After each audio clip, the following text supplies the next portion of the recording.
please remember to leave a like, a comment, share the video about, and if you haven't already, subscribe. Thank you.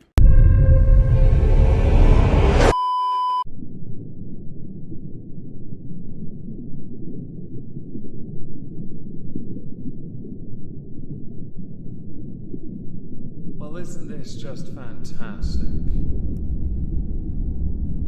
Captain's log, subdates 220110.8. Scythie may have leaked the secret meeting to his hag, who then tweeted it out. Small consolation, it has no followers, or I would have already blown Scythie's ship up.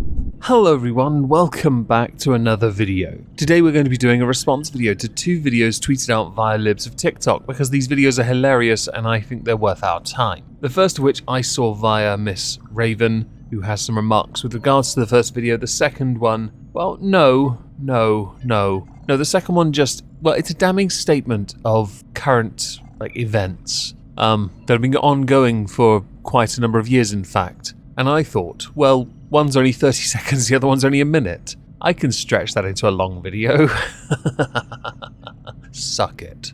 This is not like racism, it is racism. Anti-fatness is rooted in anti-blackness, and the reason why people are pursuing thinness is because they're pursuing proximity to whiteness. Libs of TikTok tweeted that out with, wanting to be skinny is racist. Miss Raven, F right off. People like you make it seem like all people of colour, especially black people, can't be slim, fit, or healthy. I'm brown, hella proud, and a former fatty. If my ass can do it, anyone can. Take your excuses and shove it. I often thought that, let's say, being unhealthy, eating unhealthy, was attributed to that of poverty, having myself grown up poor like many people. Lowest quality food, lowest quality clothing, lowest quality entertainment. It was not the best environment for one to grow up in. Things have improved massively comparatively. Of course, there are still those that are left behind, and of course, I would never want them to be left behind. But this idea of just looking to the past and saying,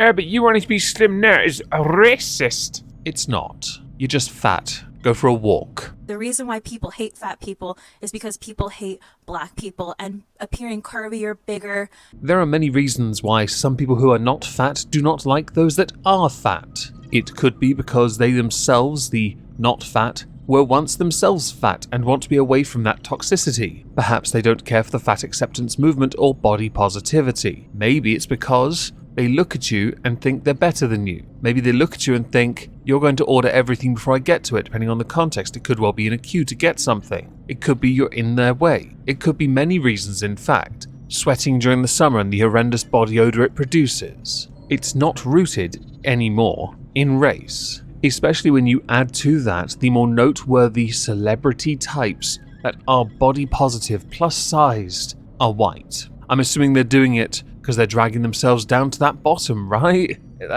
That's what you think, am I right? Is associated with blackness, especially black women, and that's why they're discriminated in the workplace, overly sexualized, and this has gone back for centuries. While there is nothing inherently wrong with those that are thick, pleasantly plump, plus-sized even, but I do find that reductio ad absurdum is in full effect with those that are usually forced down our throats. And if any of them are over-sexualized, I would like you to clarify if any of them themselves are the ones doing the over-sexualizing in the first place that is then led to them being over-sexualized. All systems of oppression, capitalism, sexism, racism, it all comes back to white supremacy, which is the foundation of the fabric of America and rules every sector and aspect of our society. As I firmly subscribe to the idea that one can solve any problem put before them, I'd like for you to now tell me, how does one solve the problems you have highlighted in a 30-second clip that, even if I played from start to finish without any of my interruptions,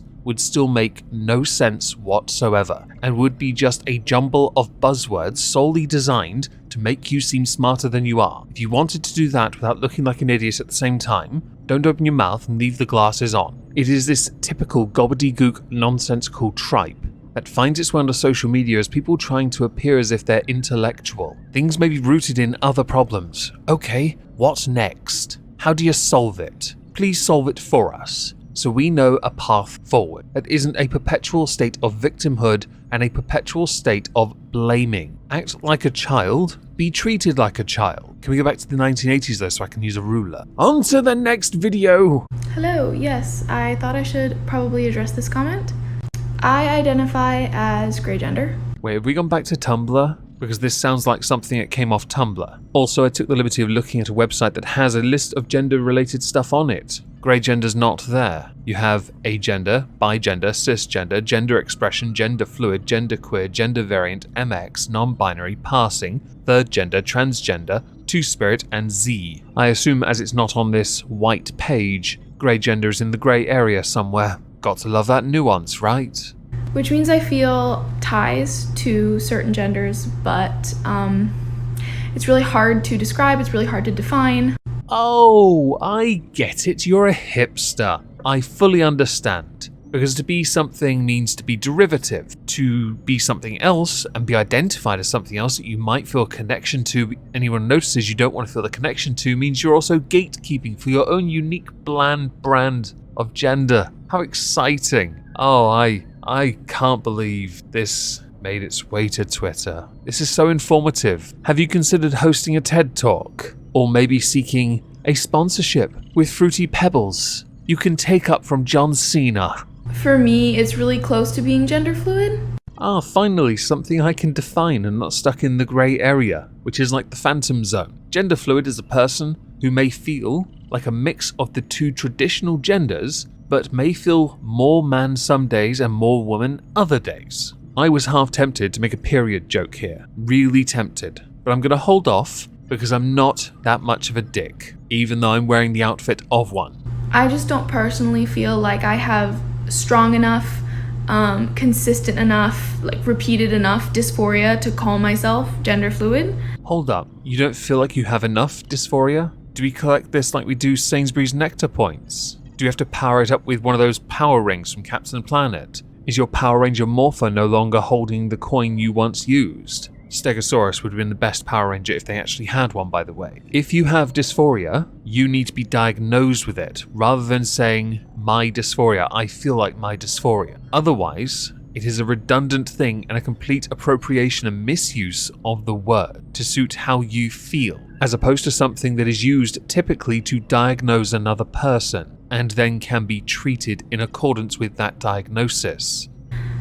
And in the end, I don't really care how people perceive me, hence grey gender, that's its definition. You sound like a wannabe edgy boy. Now, I'm not going to try and take away from your identity in the slightest, because honestly, I couldn't actually care how you identify. It means very little to me, as you go through your own life cycle and work out who you are over the course of that lifetime. It is my sincerest hope, though, with that lifetime, that it is not only long, but that it is also one that you can look back on proudly and say, yeah, for a number of years, I liked to be a contrarian twat. The thing is, sometimes I do feel dysphoria. If that is true, you should go see a doctor about it. Unless you're telling me dysphoria is just another one of those random expressive words you've used wrongly to identify something that is not identifiable, because you're a hipster. And sometimes it's intense. So essentially, I will never care what gender of pronouns, what gendered compliments, what gendered questions you have for me. Because you're totally above it, right? Because discussions on things that are about you and your own isolated individuality are totally unique, which is more often than not the entire bleeding point. It's not about trying to discover who you really are, it's just so you can say to yourself in a mirror, or say on your platform so everyone can listen to you, that you are the only version of you that can ever exist ever, and there'll never be a version like you that includes gender, maybe even hairstyle, clothing. I get the feeling you might also be an emo. That could well be terminal, and I highly recommend you go see a doctor about that while discussing your intense dysphoria. Occasionally I will be feeling a certain set of pronouns more. Pronouns do not equal gender, but for me personally they do. Thank you for asking.